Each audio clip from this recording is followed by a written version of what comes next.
Sure. something like that. So hold on one second. Speaking of goblins. Yeah. Continue here. All right. So to continue here. So you've done this your whole life, basically. So I'm not going to get into like usual questions I ask about how people got into it, but this is like something you've just been doing. You've been entertaining. You're an entertainer. That's what you've been doing. And you already said how you got into doing it. And so it's a pretty cool story, actually very unique and different than most people's experience. So next questions are, well, so how do you attract people for these tours, first of all? Like, Oh yeah. Well, that's actually something, because I was thinking about you guys, and I was thinking about how how this would work in a non-Renaissance fair style, because the way I get my people, the way that I collect them, because I'm traveling all over the country all year round. So I don't really have like my home base. I mean, I do have a home base game shop, One Eye Jacks, little shout out. But am I there? 90% of the year I'm not. So when I go to a Renaissance fair, I have some painted banners, and I tell people straight up in the show that I'm like, by the way, I'm an international tour guide, and I sell D&D dice as some of my merch. I have dice bags with Paulo Garbanzo on them, and people love it. And of course, again, Ren fairs, a lot of people go there are gamers. So and I still do regular tours, obviously, of Europe, and so people who aren't gamers, we just go to Italy and drink a lot of wine, climb up a lot of buildings, like the Florence Cathedral and stuff like that. The people who are gamers, I sell them a different product. So so that's where I find my people, and that's obviously not everybody can do that, because that's pretty unique. A lot of the people who want to go are going because it's me, so well, that gives me an idea, though. Like, you could just show up at a Renaissance fair and be like, play a game of D&D at the Renaissance fair, $20 an hour, whatever, right? Like, it's not sure. I mean, they have those they do have, like, they have escape rooms at Renaissance fairs now, so they have all kinds of stuff. Why not? And people have put together some, they're not quite D&D, although actually I have heard that people are running D&D games at fairs, which I'm kind of like, well, didn't you come to the fair to do something? I mean, because you can just do that at home, right? But right. Hey, I mean, not at my local fair, but right. Could be happening elsewhere. Hey, you're having fun, and you're meeting other people that you maybe not have had a chance to play with anyway. So they're all great experiences. So in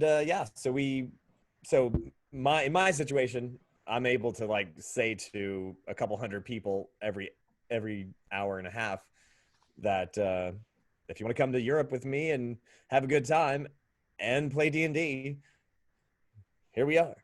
And go to my website. And so that's pretty much, that's how I mean, that's what I spend my marketing on, is postcards, and I hand them out at my shows.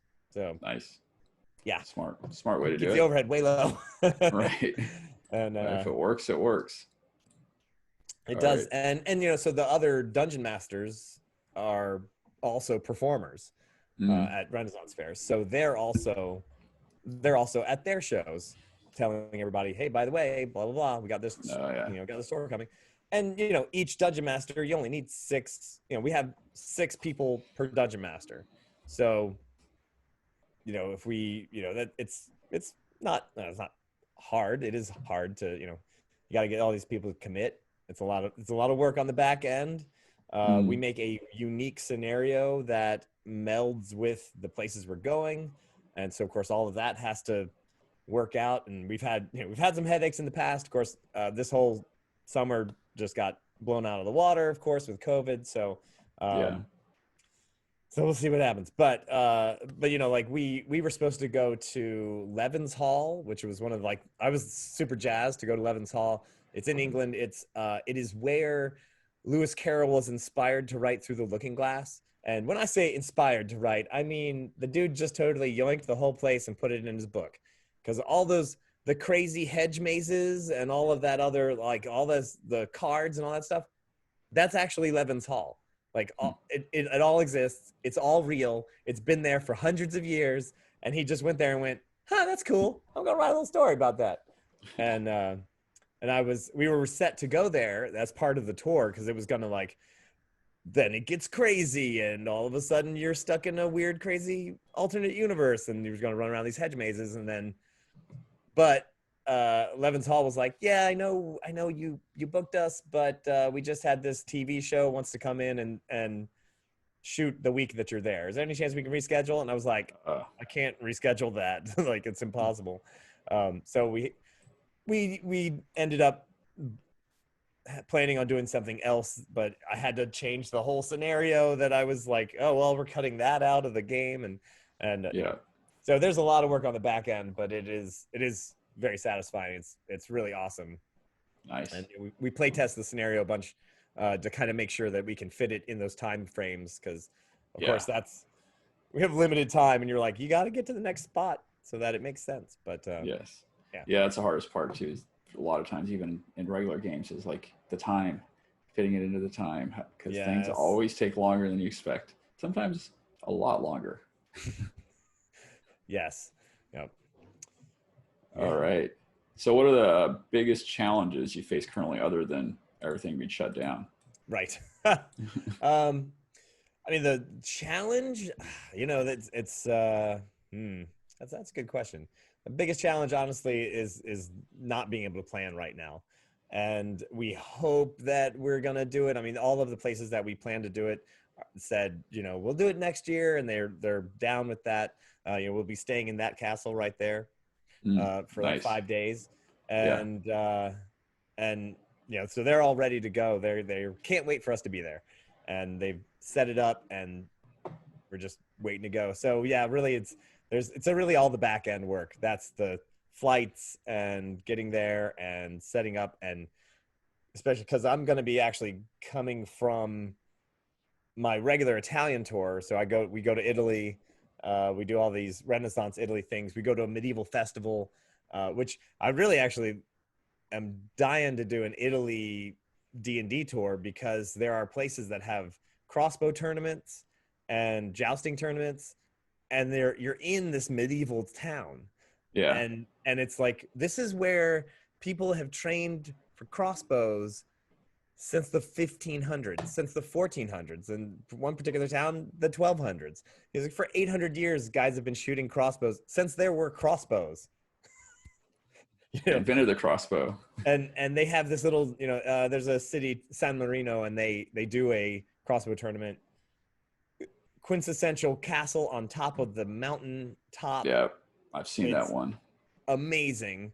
You should stick a picture in here. Oh yeah. Oh, I will. There you go. Yeah. And it's this beautiful, gorgeous city, and they do this crossbow tournament every year, and it's the same. Like that's where they used to do it, and it's right there. So, so I'd really, and there's a San Gimignano. No, I've seen it. They do a joust tournament. Cool. Fantastic. Yeah, that sounds like a lot of fun. I look up castles and stuff all the time, so I definitely remember seeing that one. Nice. Yeah. And, that's part of the tour thing is that I do shows there for some of the medieval festivals. I do one in the Czech Republic in Český Krumlov. If you've ever seen that castle, it's pretty awesome. And so there's a festival going on for 3 days that the entire town is dressed up. Everyone around the whole city is dressed up for this Renaissance event. And it's fantastic because it's totally immersive. Bring a costume, you run around, and oh man, it's so much fun. Masquerades and all that. Oh yeah. There's a ball there. They have a commedia dell'arte dance ball. It's sounds pretty awesome. Someday I'm going to have to do that.